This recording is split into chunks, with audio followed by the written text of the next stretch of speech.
Yun mga abel. Good afternoon. Good afternoon sa inyo lahat. Yan. Ayan. 5:55 na ng hapon. So ito. Ito yung ating painom sa kanila mga abel. Ito yung ating probiotic. O yan o. 3 in 1 plus 1. 3 in 1 plus 1. Hatid ka. Kaarawan. Ayan o.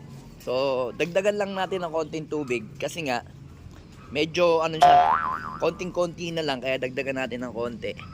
Konting tubig. Yan. O, doon sa mga nagtatanong sa akin, no, mga abel, nawasa lang pinapainom ko sa ibong ko. Hindi ko inaartehan yung mga ibong ko na lalagyan ng mga mineral. Gusto ko, nawasa lang. So, naniniwala sa mga, tawag dito, kailangan i-mineral yung mga ibon. Yan. Kailangan talaga ang ibon hindi maselan. Sa pag-iibon hindi dapat maging maselan sa mga painom at saka sa pakain.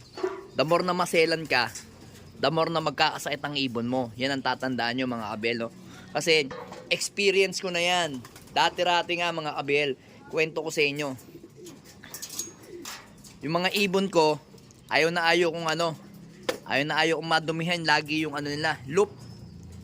Gusto ko lagi malinis yung loop. Yung pinaka flooring. Yung yung mga kanilang box perch, laging malinis. Nagkakasakit yung ibon ko ng galon pagka ganun kalinis yung loop ko. So yan, makikita nyo naman yung loop ko. Madumi bandan to sa kanilang binabagsaan. Yan yung paborito nila. Paborito nila yung probiotic natin. Sarili lang pong gawa natin yan, yung probiotic na yan. More on yan. More on protein at saka carb, yan. Pakainin niya sa ibon mga kabel. So yung ginagawa kong probiotic, hindi po siya po pwedeng, yung probiotic na sarili ko pong gawa is hindi siya po pwedeng ilagay lang, kagaya ng kay Paring Tolome mga kabel. Yan, kumpare ko kasi si Paring Tolome. Ayan. Ngayon, hindi kagaya ng probiotic yung pagkaagawa ko sa kanya. Kasi yung sa kanya, kahit hindi mo ilagay sa rep, okay lang. Yung sa akin, kailangan talaga ilagay sa rep kasi masisira siya. Mangangamoy siya. Kaya hindi siya po pwede.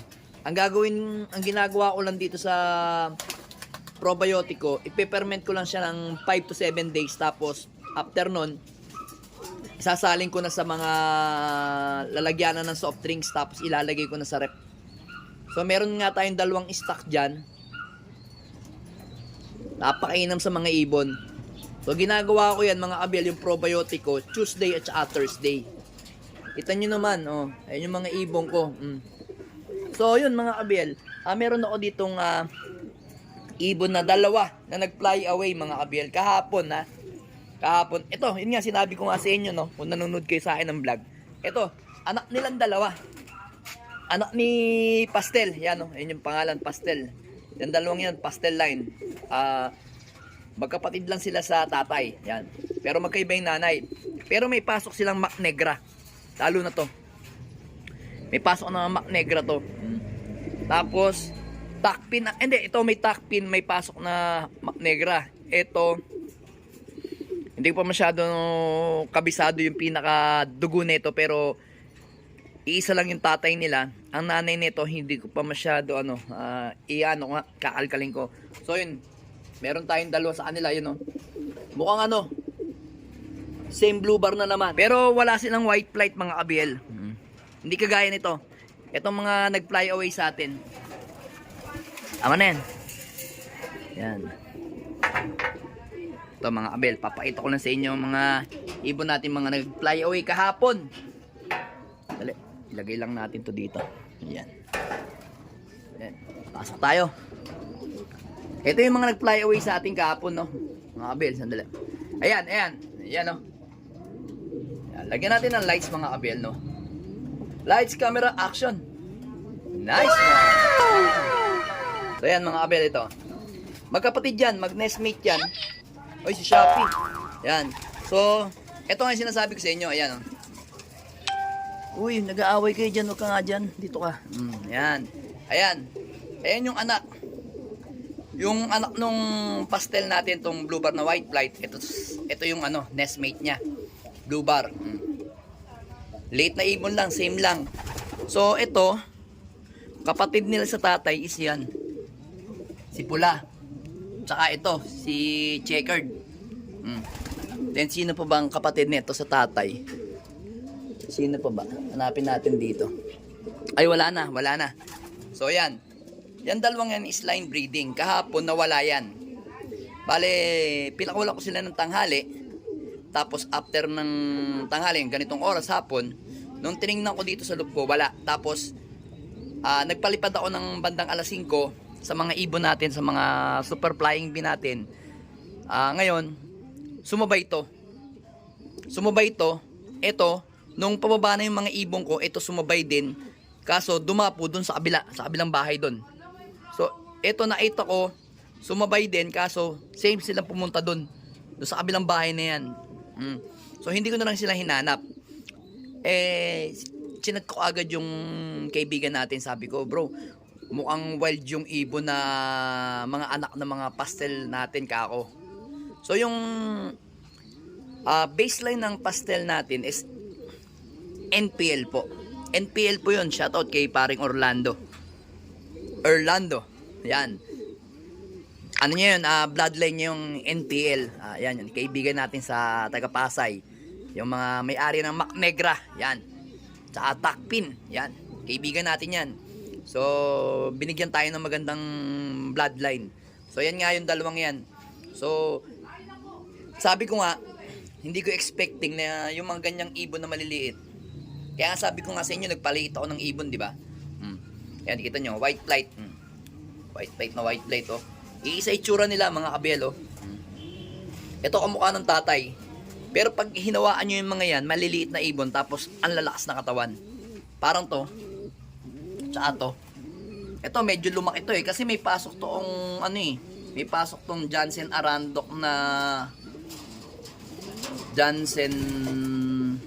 hindi, parehas pala. Parehas Jansen Arandok na may pasok na Jansen President.